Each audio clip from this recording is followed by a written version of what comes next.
अस्सलाम वालेकुम। I am Sohail Ahmad Khan, आपका यूट्यूब मैथ्स ट्यूटर।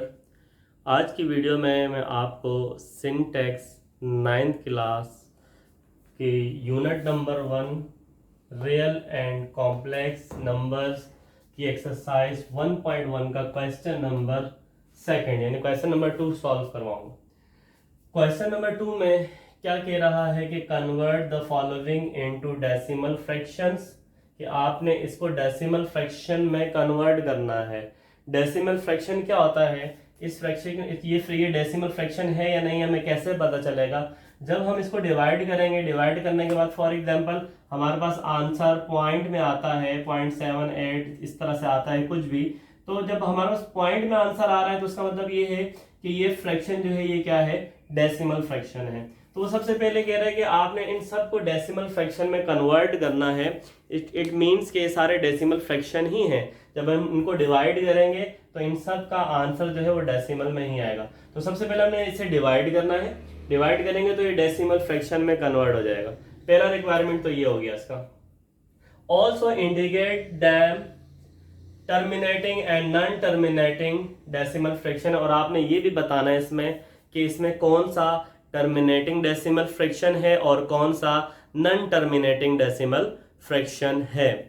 तो सबसे पहले हम डेसिमल फ्रैक्शन को समझेंगे इसके लिए, उसके बाद हम फिर क्वेश्चन की तरफ आएंगे। डेसिमल फ्रैक्शन के लिए मैं एक वीडियो पहले भी मैं आप बना चुका हूँ। रेशनल नंबर में मैंने डेसिमल फ्रैक्शन को जो है वो डिटेल में बताया है। अब मैं यहाँ आपको दोबारा सरसरी तौर पे समझा देता हूँ कि डेसिमल फ्रैक्शन जो है वो हमारे पास दो तरह के होते हैं। एक होता है terminating decimal fraction. Terminating mean कि जो फ्रैक्शन यानी जो डेसिमल के बाद एक पॉइंट पर आकर एंड हो जाए फ्रैक्शन, जो डेसिमल के बाद किसी भी डिजिट पे पहले दूसरे तीसरे डिजिट पर आकर क्या हो जाए? एंड हो जाए, तो उसे हम कहते हैं terminating decimal fraction. Terminating mean खत्म हो जाना, यानी जो एक पॉइंट पर आकर खत्म हो जाए वो हमारा टर्मिनेटिंग डेसिमल फ्रैक्शन कहलाता है। नॉन टर्मिनेटिंग डेसिमल फ्रैक्शन क्या होता है? नॉन टर्मिनेटिंग डेसिमल फ्रैक्शन ये होता है जो पॉइंट के बाद खत्म नहीं होता बल्कि मुसलसल चलता जाता है। हम डिवाइड करते जाएंगे और डिजिट आगे पॉइंट के बाद बढ़ते जाएंगे लेकिन खत्म नहीं होंगे, वो कंटिन्यू रहेंगे। तो वो हमारे पास नॉन टर्मिनेटिंग डेसिमल फ्रैक्शन होता है। फिर नॉन टर्मिनेटिंग की भी दो टाइप्स हैं, एक रिकरिंग और एक नॉन रिकरिंग। तो हम बात करते हैं, सबसे पहले हम टर्मिनेटिंग डेसिमल फ्रैक्शन को देखते हैं। मैंने एक एग्जांपल लिखी हुई है ताकि आपको सही से समझ में आ जाए, फिर हम क्वेश्चन की तरफ चलेंगे।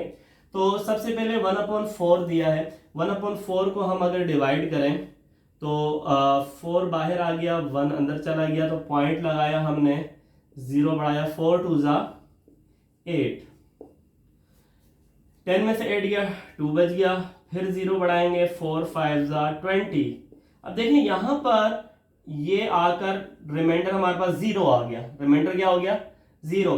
रिमाइंडर 0 हो गया, इट मींस कि ये 5 पर ये फ्रैक्शन जो है ये आके ये डेसिमल फ्रैक्शन रुक गया, इससे आगे कोई डिजिट मौजूद नहीं है।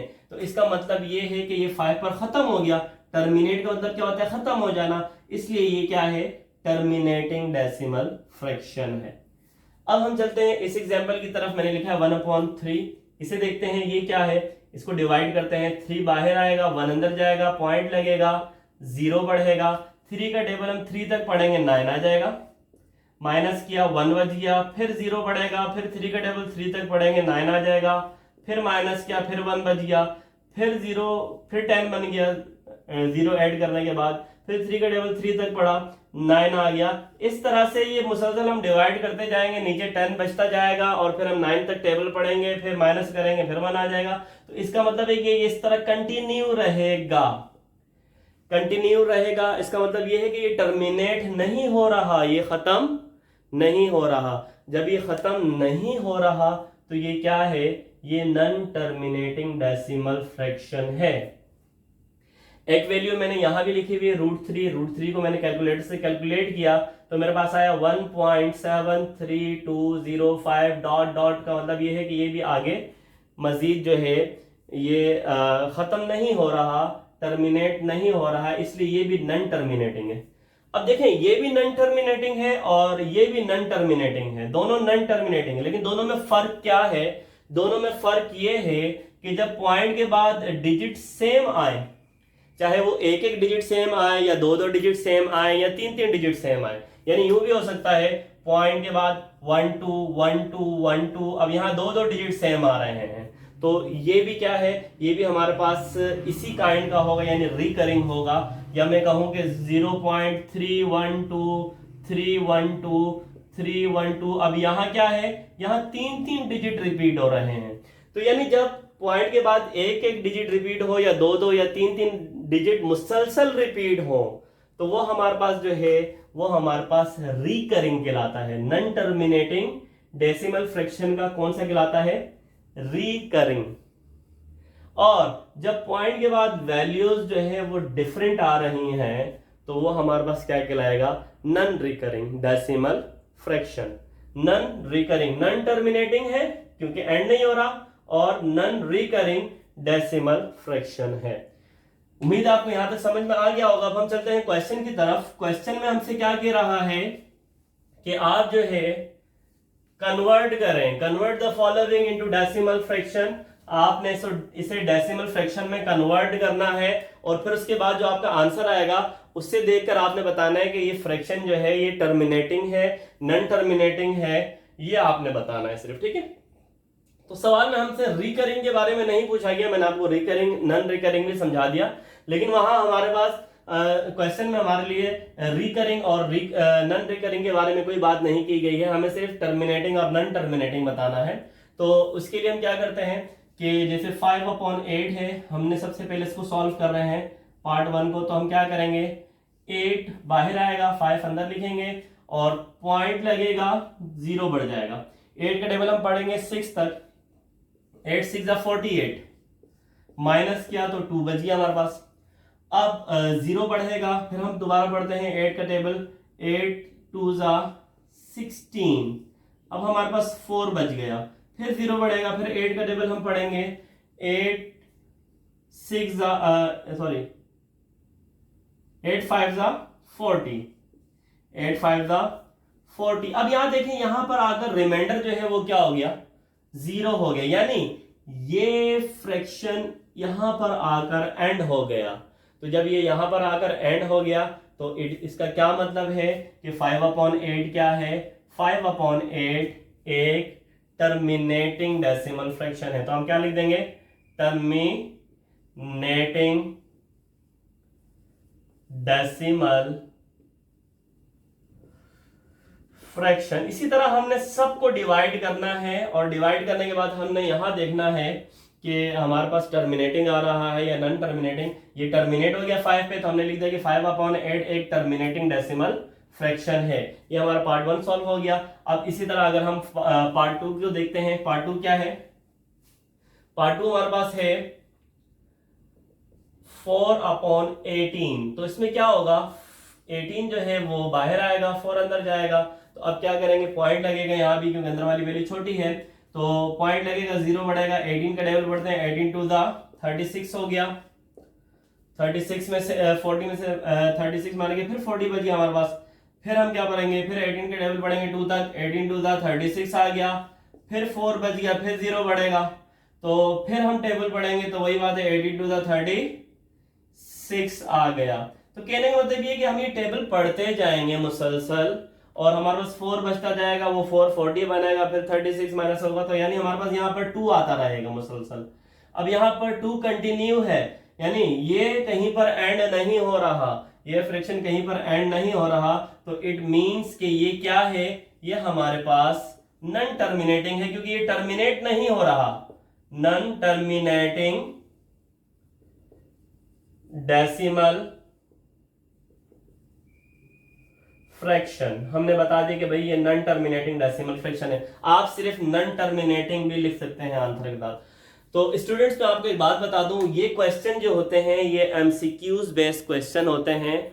ये हम अपनी अगर स्कूल कॉपी की हद तक बात करें तो वहां तो हम डिवीजन कर लेते हैं, वहां पर हम इस तरह से आंसर को भी शो करते हैं, लेकिन जब पेपर में ये एमसीक्यू आता है तो उसके लिए हम इसे इस तरह से सॉल्व नहीं करते, बल्कि डायरेक्टली हम कैलकुलेटर से डिवाइड करते हैं। डिवाइड करने के बाद आंसर को देखकर हम ये पहचानते हैं कि ये टर्मिनेटिंग है या नॉन टर्मिनेटिंग है। तो आपने भी इसी तरह करना है पेपर में, क्योंकि ये एमसीक्यूज बेस्ड क्वेश्चन है, एमसीक्यू आता है तो आपने इस पर टाइम वेस्ट नहीं करना, आपने डायरेक्ट कैलकुलेटर से डिवाइड करना है और डिवाइड करने के बाद आपने आंसर जो है वो दे देना है। उसके बाद थर्ड पार्ट देखें, थर्ड पार्ट में क्या दे रहा है 1/15। 1/15 के लिए 15 बाहर 1 अंदर चला गया।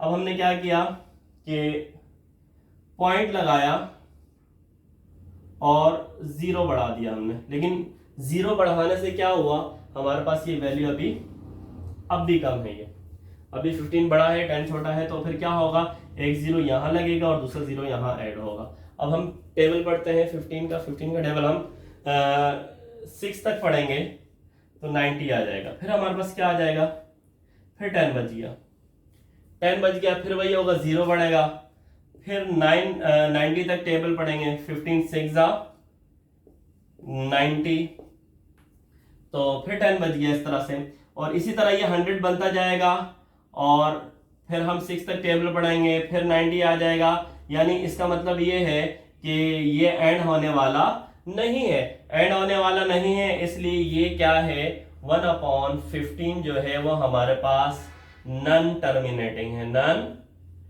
टर्मिनेटिंग है। 1/15 में हमारे पास नॉन टर्मिनेटिंग है। आगे चलते हैं हम अगले क्वेश्चन की तरफ। अगला क्वेश्चन है, अगला पार्ट है हमारे पास 49/8, 49/8 पार्ट 4। तो इसके लिए डिवीजन करते हैं, तो 8 यहां आ गया बाहर, 49 अंदर लिख देंगे और उसके बाद फिर हम टेबल पढ़ते हैं 8 6 48, माइनस किया तो 1 बच गया हमारे पास, फिर पॉइंट लगेगा और 0 बढ़ेगा, फिर 8 1 8, फिर हमारे पास जो है 2 बच रहा है। उसके बाद हमने फिर 0 बढ़ाया, 8 2 16, अब हमारे पास 4 बच रहा है। और अब जब हम 0 बढ़ाएंगे तो हम 8 का टेबल 5 तक पढ़ते हैं तो 40 आ जाएगा हमारे पास, क्या आ जाएगा 40 आ जाएगा। जब तो 40 माइनस करेंगे हम 40 में से तो हमारे पास 0, यानी ये फ्रैक्शन इस 5 पर जाकर टर्मिनेट हो गया, खत्म हो गया, टर्मिनेट हो गया। तो इसका मतलब ये है, ये क्या है, ये एक टर्मिनेटिंग फ्रैक्शन है। तो आप नीचे क्या लिखेंगे, 49/8 जो है वो हमारे पास क्या है, टर्मिनेटिंग फ्रैक्शन है, टर्मिनेटिंग फ्रैक्शन है। उसके बाद हम चलते हैं आगे मजीद क्वेश्चन की तरफ। पार्ट 5 को अगर हम देखें तो 207/15 है, तो इसके लिए हम डिवीजन करते हैं, 15 बाहर 207 अंदर आ गया, 15 का टेबल पढ़ते हैं, 15 1 15, हमारे पास माइनस किया तो 5 बच गया, 7 उतारा, फिर हम 15 का टेबल पढ़ते हैं 3 तक पढ़ेंगे, 3 तक पढ़ेंगे तो हमारे पास आ जाएगा 45, और अगर 4 तक पढ़ते हैं तो 60 हो जाता है, वो ज़्यादा हो जाएगा।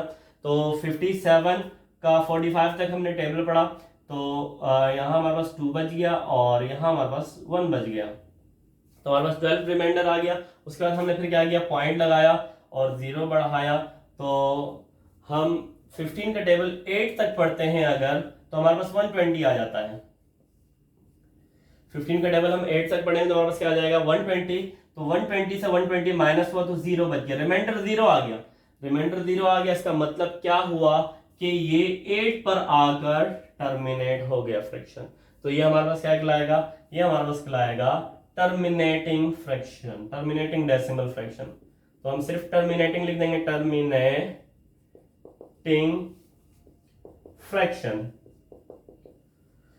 तो इसी तरीके से जो है, मैंने आपको फिर एक दफा फिर बता रहा हूं कि ये एमसीक्यूज बेस्ड क्वेश्चन होते हैं, हमने एग्जाम में इस पे टाइम जाया नहीं करना, डायरेक्ट कैलकुलेटर से डिवाइड करना है और उसके बाद जो है हमने इसका आंसर बता देना है। तो देखें जरा, अब ये एक है 50/76, इसको मैं कैलकुलेटर से सॉल्व करके दिखाता हूं आपको कि कैलकुलेटर में जब हमने ऊपर लिखा 50 डिवाइड किया हमने उसे 76 से, तो हमारे पास आया आंसर हमारे पास आया 0.6578 9 4 7 3 6 8 और हमारी स्क्रीन पर जगह खत्म हो गई।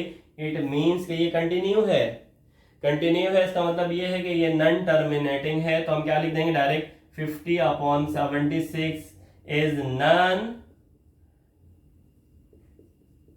Terminating fraction.